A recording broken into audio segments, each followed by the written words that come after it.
Entrevista do dia, no Giro Estadual de Notícias. Você bem informado. A justiça tornou réu o ex-atleta de basquete Igor Eduardo Pereira Cabral, que deu 61 socos em sua namorada dentro de um elevador, acatando a denúncia oferecida pelo Ministério Público do Rio Grande do Norte por suposta prática de tentativa de feminicídio. Para quem não se lembra, o caso aconteceu no final do mês passado, no dia 26 de julho.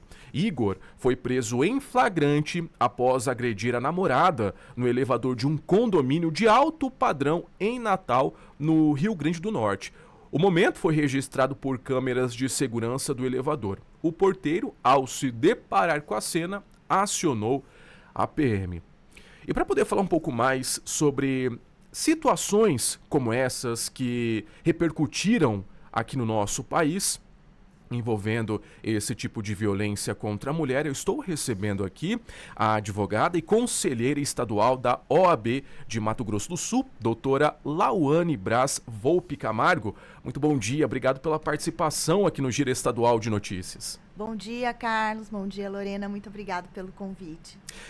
Doutora Lauane, vamos falar um pouco sobre esse caso. É um caso bastante chocante o que aconteceu, pela violência que esse ex-atleta cometeu contra a namorada. Na análise da senhora, como que as imagens podem, de certa forma, impactar esse processo que está em andamento?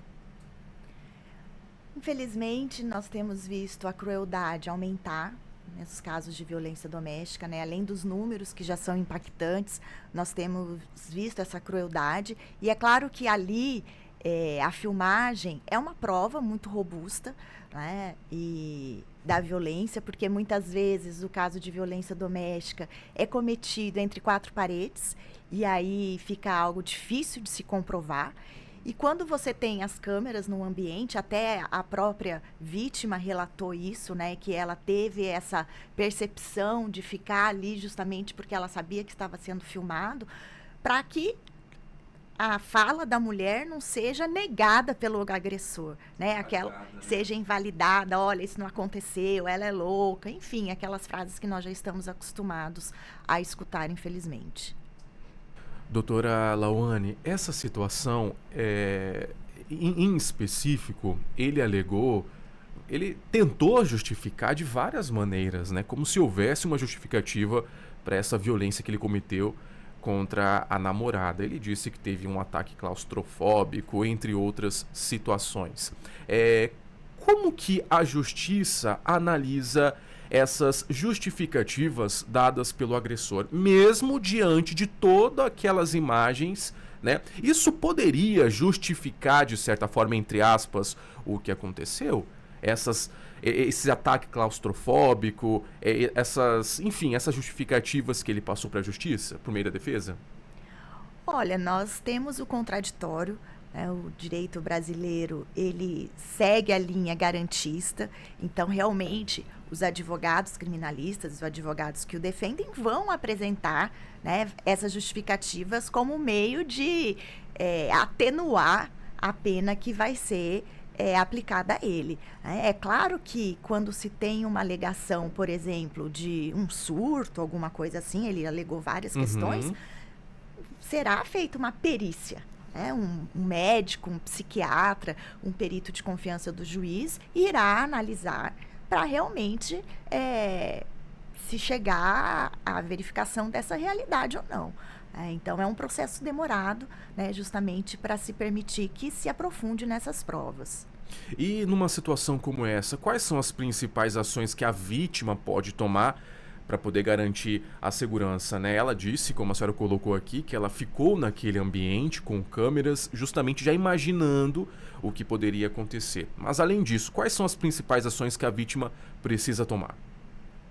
Bom, a primeira delas é justamente a medida protetiva, não retomar nenhum tipo de contato com o agressor. Ali, até onde eu sei, eles não têm filhos, então isso já facilita muito, né? Porque realmente é se romper o vínculo e buscar as medidas não só criminais, como já foram tomadas, mas ela tem direito também à reparação civil, né? E buscar uma indenização para que seja reparado. Ela está tendo despesas gigantescas aí, médicas, de tratamento, vai ter que fazer um tratamento psicológico por muitos anos. Então, ela pode também buscar na esfera civil essa reparação, né, civil aí para ter uma indenização. Então, doutora Lauane, como que a justiça, como que o nosso sistema brasileiro hoje tem reagido a esse tipo de denúncias? Denúncias como dessa vítima, por exemplo? Carlos, a sua pergunta é muito importante, porque nós temos muitos desafios ainda a serem enfrentados. É claro que nós já avançamos muito, nós estamos aí comemorando 19 anos da Lei Maria da Penha. Sim. Então, nós temos um sistema judiciário hoje muito preparado, né, para atender essas demandas que são enormes, mas temos desafios, porque nós temos hoje varas especializadas de violência doméstica, onde esses casos são tratados. Mas, geralmente, um processo criminal de violência doméstica gera outros processos. Então, a gente acabou de falar aqui de uma reparação civil. Nesse caso específico do elevador, a gente estava falando de duas pessoas que não têm filhos. Mas a grande maioria desses casos de violência doméstica, eles acontecem com mulheres que têm filhos. Porque quanto mais em estágio de vulnerabilidade essa mulher está, mas ela é uma vítima atraente para o agressor. Então, muitas vezes ela está com criança pequena em casa, ela está numa situação de dependência econômica do parceiro. Então, quando a gente tem um processo de violência doméstica, a gente vai ter um processo de guarda das crianças, a gente vai ter um processo de divórcio, a gente vai ter um processo de alimentos.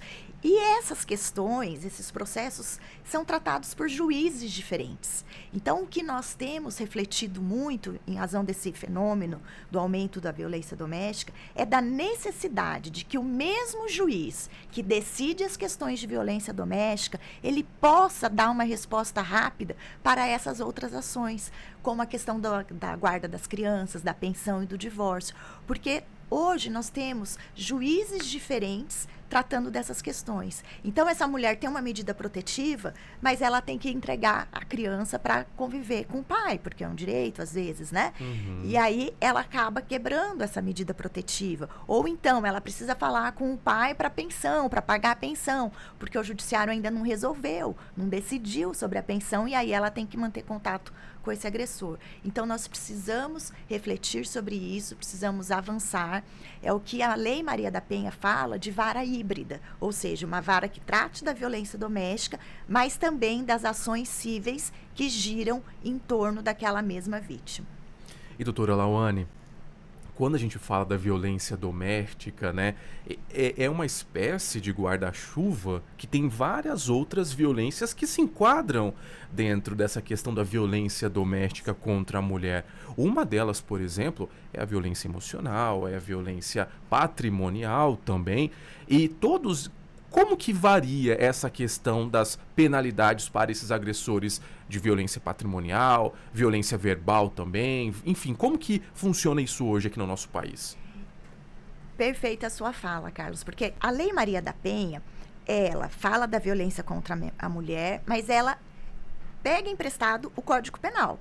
Então, quando ela fala, ela coloca lá, olha, violência doméstica, você tem o feminicídio, a gente tem o homicídio, você tem a lesão corporal, você vai ter a violência psicológica, você vai ter o estupro, né? Você vai ter a violência sexual. Então, as penas, elas são todas do Código Penal, do Código de Processo Penal, e são trazidas aqui para Maria da Penha, ela faz uma referência. Então, quando ela fala de violência patrimonial, nós estamos falando o quê? De extorsão. Nós estamos falando de retenção de patrimônio, são as mesmas penas que nós temos no Código Penal, só com um acréscimo por ser realizado ali contra a mulher no ambiente familiar. Então, hoje a gente escuta, olha, o que a gente precisa melhorar na Lei Maria da Penha, né? Estamos aí precisando de ajustes. Na verdade, os ajustes que nós precisamos, eles têm que acontecer aonde? Na reforma do Código Penal. Então, se hoje nós temos uma punição branda, essa punição branda não é uma responsabilidade da Maria da Penha, e sim do nosso sistema penal, que já tem uma reforma tramitando no Congresso Nacional há bastante tempo e está parada. Né? Então, a gente precisa realmente fortalecimento das penas, precisamos penas mais rápidas, precisamos aí, como acontece no Chile, por exemplo, que um réu que responde aí por violência doméstica, que tenha cometido uma violência sexual, ele não pode responder o processo em liberdade. Então, a gente precisa o quê? Um agravamento, né, das penas para que a gente possa ter uma diminuição desses casos de violência doméstica. Agora são 7 horas e 54 minutos em Mato Grosso do Sul. Para você que está acompanhando agora, para você que ligou o rádio agora, eu estou conversando com a doutora Lauane Braz Volpe Camargo, conselheira estadual da OAB de Mato Grosso do Sul. Doutora Lauane, vamos falar agora de um assunto, né? A gente começou a falar sobre essa questão desses outros tipos de violência. Eu acho que vale a pena a gente falar dessa questão da violência patrimonial, que é pouco comentada aqui no nosso país, né? Como que hoje, no caso de um agressor que utiliza... Eu queria primeiramente que a senhora explicasse, doutora Lauane, que ainda existem muitas dúvidas na cabeça das mulheres que nos escutam nesse momento. O que é uma violência patrimonial? Nós temos... Essa violência patrimonial, ela é cometida de uma maneira bastante sutil. Então, a gente pode imaginar, em algumas situações, a mulher, ela depende completamente do marido, ela não trabalha, e aí ele vai reter um celular dela, né, não vai deixar ela utilizar o dinheiro que ela ganha de um benefício. Então, a gente pode imaginar coisas mais simples assim. E temos outros casos que são muito comuns, como o caso da Ana Hickman, ou como o caso daquela influenciadora Lara Strenucci, que elas eram independentes financeiramente, mas os seus parceiros, né, eles administravam o dinheiro delas. E ao administrar esse dinheiro, eles controlavam e não repassavam o dinheiro para elas. Então, nós temos formas muito sofisticadas. Nós temos casos, por exemplo, do companheiro vir e falar assim, olha, eu não posso usar o meu CPF porque eu tô com o nome sujo, então eu quero usar o seu CPF. Será que eu posso abrir uma conta e utilizar a conta corrente no seu CPF? A mulher vai e fala, não, pode sim. Né? E ele começa a fazer dívidas em nome do CPF da mulher e ele coloca aquele dinheiro só para ele. Então, ele vai fazer um estelionato. Então, todos aqueles crimes patrimoniais que nós temos no Código Penal, eles passam a ser cometidos contra a mulher. Então, aquela mulher, mesmo que ela trabalhe, mesmo que ela tenha renda, ela entra num emaranhado de dívidas, que são são dívidas realizadas pelo agressor para transformar aquela mulher invulnerável, para que ela fique dependente dele. Então, a gente pensa, nossa, é muito sofisticado, né? Como a mente humana, ela tem essa tendência que vai para o mal. Né? Então, a gente observa, às vezes, casos de mulheres que a gente aparentemente fala, nossa, de excelente classe social, e quando a gente vai ver, elas estão sendo vítimas de violência patrimonial, porque elas estão numa situação de dependência e não era para estar daquela maneira, porque elas trabalham, porque elas recebem o dinheiro delas, mas eles vão fazendo esses arranjos, né? Justamente, quando a gente fala de duas pessoas que são casadas ou vivem em união estável, a gente tem o fenômeno do regime de bens. Lógico, então, a mulher, se ela geralmente no Brasil aqui a comunhão parcial, tudo que ela tem durante o casamento, em regra, metade é dela e do seu parceiro. E o que a gente mais recebe no escritório são mulheres que às vezes têm 30, 40 anos de casada e não sabe quanto que o marido ganha. E as contas da casa são todas elas que estão pagando. Então, você vê essa questão de extorsão, de estelionato, né? De retenção, eles pegarem o dinheiro, sumir com o dinheiro. E isso vai, infelizmente, ter que ser resolvido na vara civil também e na vara criminal. E isso o sistema judiciário está se preparando para resolver. Hoje, essa mulher, ela tem dificuldade, inclusive, de fazer o boletim de ocorrência na delegacia da mulher, porque não é algo tão fácil de se provar. A gente tem que fazer, às vezes, dossiês com uma documentação ampla. É diferente dela chegar lá e estar com um roxo no rosto e ter sido vítima de uma violência física. A violência patrimonial, ela é mais sofisticada que a psicológica. É impressionante, né? Agora são 7 horas e 58 minutos em Mato Grosso do Sul. Enquanto nós estamos falando aqui sobre esse caso que aconteceu no último dia 26 de julho, né? Que repercutiu bastante, né? aqui no nosso país, tivemos um outro caso recente envolvendo também violência doméstica dentro de um elevador aqui no nosso país, né? É de uma mulher de 34 anos que foi espancada por um empresário no Distrito Federal, e a Lorena vai trazer mais informações para você sobre esse assunto. Lorena? Exatamente. A gente teve essa repercussão, né, no caso da mulher que foi vítima de uma agressão também, né, levou 61 socos dentro de um elevador, a gente está comentando isso na entrevista, e além disso teve também uma outra mulher de 34 anos que foi espancada por um empresário no Distrito Federal, e num elevador de um condomínio. E no meio dessa agressão, né, depois dessa agressão, ela precisou ficar 5 dias internada para se recuperar dessas lesões.